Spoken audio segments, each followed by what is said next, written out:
If there's one thing we British love to talk about, it's the weather. It's the ultimate icebreaker, filling awkward silences and justifying why we all carry an umbrella. We complain when it's too hot, grumble when it's too wet, and marvel when it's truly cold. When a big freeze arrives, the news is full of dramatic terms: polar vortex, sudden stratospheric warming. But what is the polar vortex, and why does it matter for the UK? Let's find out. The polar vortex sounds dramatic, but it's a normal, permanent feature of our atmosphere. Imagine a huge, spinning top of wind over the North Pole, high in the sky. Polar means it's over the pole. Vortex is just a scientific word for swirling air. The temperature difference between cold polar air and warmer air further south gets the whole system spinning. Earth's rotation helps, pushing the winds into a circular pattern, a natural fence that keeps Arctic air contained. But when the vortex weakens, cold air can spill south and impact our weather. To understand the polar vortex, think of the atmosphere as a layered cake. We live in the troposphere, where all our weather happens, up to about 7 miles high. Above that is the stratosphere, extending up to 30 miles. The polar vortex exists in both layers, but is strongest in the stratosphere, a vast circular river of wind circling the North Pole in winter. These winds can reach over 100 miles per hour, acting as a strong container for the coldest air. We don't feel these winds directly, but their influence is huge. In the troposphere, the vortex is messier, with swirls and eddies, and contains the jet stream, a fast-flowing river of air steering weather systems. The upper and lower parts of the vortex are connected. A change high in the stratosphere can knock the jet stream off course below. This connection is key. A disruption high above can open the door for Arctic air to pour down to Britain. That's why the polar vortex matters for our weather. It's the link between the Arctic and our daily forecasts. The polar vortex isn't there all year. It's born in autumn, grows in winter, and fades in spring. As autumn begins, the North Pole tilts away from the sun, starting months of darkness. Without sunlight, Arctic air cools rapidly, becoming denser and sinking, creating low pressure high above the pole. Meanwhile, air further south stays warmer. This temperature difference creates a pressure gradient, like a slope, causing air to flow toward the pole. But Earth's rotation, the Coriolis effect, deflects this flow, making it spin around the pole. That's how the vortex forms. As winter deepens, the temperature difference grows, and the vortex winds get stronger, trapping the cold. In spring, sunlight returns, warming the Arctic, reducing the temperature difference and weakening the vortex. The winds slow, the vortex breaks apart, and the cold air mixes with warmer air. The vortex disappears for summer, ready to return next autumn. It's a seasonal cycle, driven by sunlight and temperature. Most winters, the polar vortex spins strongly, keeping the cold locked up and the UK mild and wet.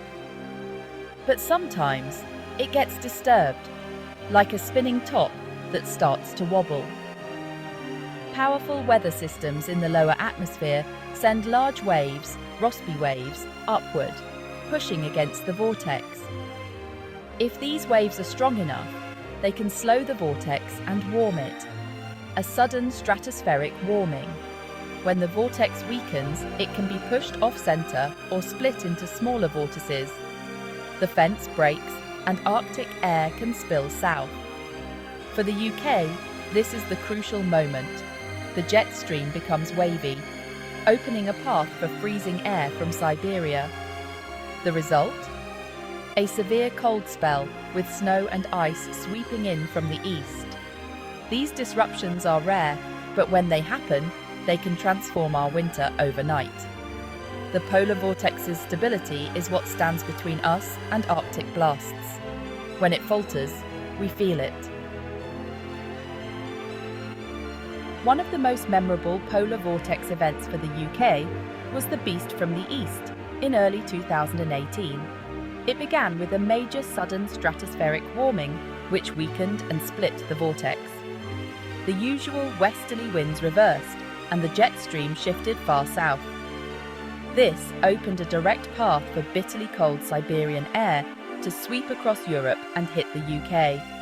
The air was exceptionally cold and dry, but as it crossed the North Sea, it picked up moisture, perfect for heavy snow. The result: widespread snow, blizzards, and deep drifts, especially in eastern England and Scotland. Roads closed, schools shut, and daily life ground to a halt. This event showed how a disruption high above the pole can trigger a chain reaction, leading to a snowstorm in London and Edinburgh. Even in a warming world, the polar vortex can still deliver brutal winter weather. The Beast from the East was a powerful reminder of our atmosphere's interconnectedness. Sudden stratospheric warming, or SSW, is the main event that can throw the polar vortex into chaos.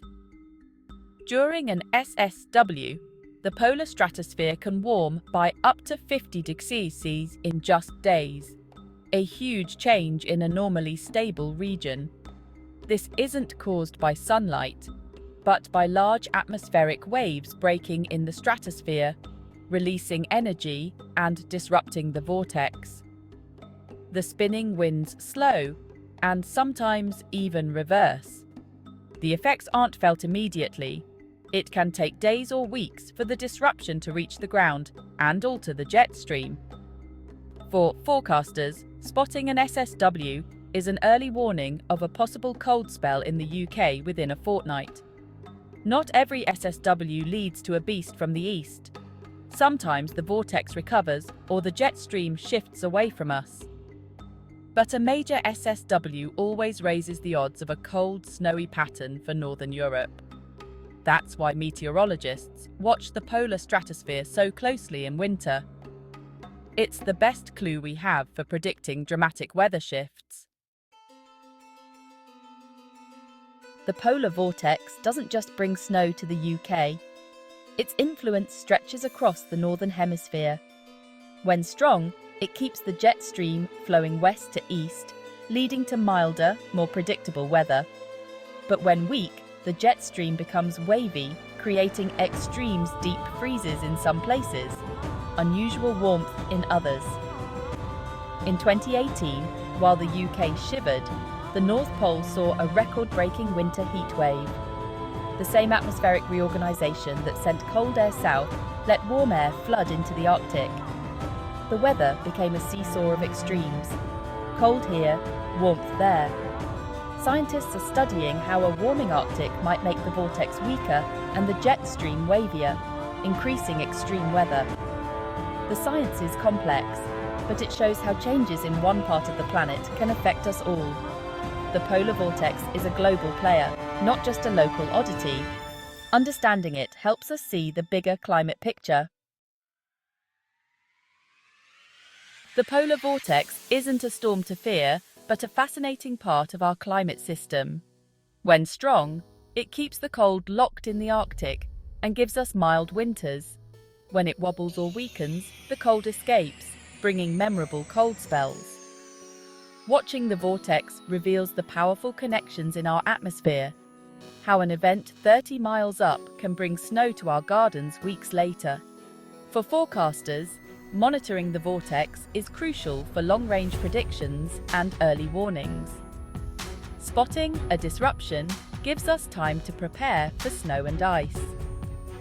So next time you hear polar vortex on the forecast, you'll know it's not a monster, but a mighty, spinning river of air shaping our winter. Its behaviour decides whether our winter is mild or memorably cold.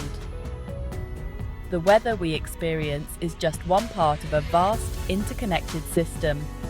And for us in Britain, it's another great reason to keep talking about the weather. Stay curious and keep an eye on the sky.